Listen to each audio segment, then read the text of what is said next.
ಇದು ಈ ಕುಟುಂಬದ ಹೆಸರು ಕೆಪ್ಪ್ಯಾರಿಸ್ ಅಂತ. ನಮ್ಮ ದಕ್ಷಿಣ ಕನ್ನಡದಲ್ಲೂ ಒಂದೆರಡು ಜಾತಿ ಇದೆ ಫ್ಯಾಮಿಲಿದು. ಸ್ವಲ್ಪ ದಪ್ಪಕ್ಕೆ ಶೋ ಆಗಿರೋರು. ಇದು ಪುಟಾಣಿ ಕೆಪ್ಪ್ಯಾರಿಸ್. ಇವೆಲ್ಲ ಸ್ವಲ್ಪ ಬಯಲುಸೀಮೆ ಗಿಡಗಳು ಮತ್ತು ಮುಳ್ಳಿರುತ್ತೆ ಯಾವಾಗಲೂ ಇದ್ರ ಮೇಲೆ.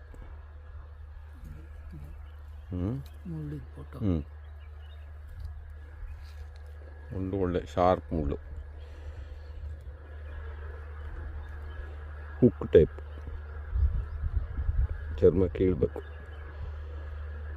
ಮತ್ತು ಹೂವು, ಪುಟಾಣಿ ಹೂವು,